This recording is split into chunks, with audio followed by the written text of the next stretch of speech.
નમસ્કાર ખેડૂત મિત્રો, ખેડૂત પ્રિય ચેનલમાં આપનું સ્વાગત છે।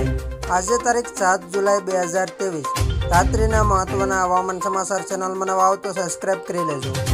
રાજ્યના હવામાન વિભાગ દ્વારા ગુજરાતમાં ભારેથી અતિભારે અને તોફાની મોડમાં વરસાદ તૂટી પડવાની શક્યતાઓ વ્યક્ત કરી છે, જેમાં સૌરાષ્ટ્રના ભાગોમાં અતિથી અતિભારે વરસાદ થવાની સંભાવનાઓ વ્યક્ત કરવામાં આવી છે। હવામાન વિભાગે દક્ષિણ સૌરાષ્ટ્રના જિલ્લાઓ માટે રેડ એલર્ટ અપાયું છે। અમદાવાદ સહિત રાજ્યના દક્ષિણ તથા ઉત્તર ભાગમાં પણ ભારે વરસાદની સંભાવનાઓ છે। હવામાન વિભાગે કલર કોડ પ્રમાણે આગાહી કરીને કયા જિલ્લામાં કેવો વરસાદ થઈ શકે છે તેની આગાહી કરી છે, જેમાં જૂનાગઢ, ગીર સોમનાથ અને દીવમાં તો અતિથી અતિભારે વરસાદ થવાની શક્યતાઓ વ્યક્ત કરવામાં આવી છે। 7, 8 અને 9 જુલાઈએ ગુજરાત માટે ભારે રહી શકે છે। આ દરમિયાન સમગ્ર રાજ્યમાં વરસાદ રહેવાની આગાહી કરવામાં આવી છે। હવામાન વિભાગે ભારેથી અતિભારે વરસાદની સંભાવનાઓ વ્યક્ત કરી છે, જેમાં સૌરાષ્ટ્રના દેવભૂમિ દ્વારકા, પોરબંદર, જૂનાગઢ અને દક્ષિણ ગુજરાતના સુરત, નવસારી, વલસાડમાં ભારેથી અતિભારે વરસાદની શક્યતાઓ સાથે ઓરેન્જ એલર્ટ અપાયું છે, જ્યારે સૌરાષ્ટ્રમાં કચ્છ, મોરબી, જામનગર, રાજકોટ, અમરેલી, ભાવનગર, ગીર સોમનાથ માટે યલો એલર્ટ આપવામાં આવ્યું છે। આ સિવાય બનાસકાંઠા, પાટણ, સાબરકાંઠા, અરવલ્લી, અમદાવાદ, ભરૂચ, નર્મદા, તાપી, ડાંગ માટે પણ યલો એલર્ટ અપાયું છે।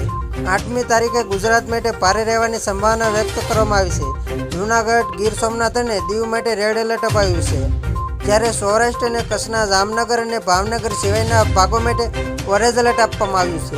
આ સિવાય આણંદ, વડોદરા, ભરૂચ, નર્મદા, તાપી, ડાંગમાં ભારે વરસાદની આગાહી સાથે યલો એલર્ટ અપાયું છે।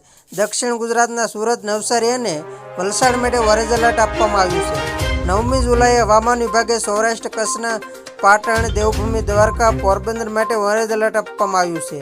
આ સિવાય સૌરાષ્ટ્રના જામનગર અને મોરબી સહિત ઉત્તર ગુજરાતના બનાસકાંઠા, સાબરકાંઠા અને મહેસાણાના જિલ્લાઓ માટે યલો એલર્ટ આપવામાં આવ્યું છે।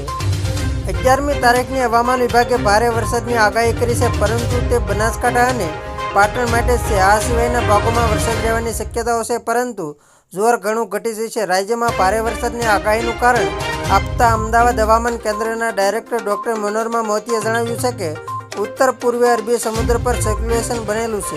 આ સાથે ઓફશોર ટ્રોપ પણ એક્ટિવ છે, જેના કારણે ભારે વરસાદ થવાની શક્યતાઓ છે।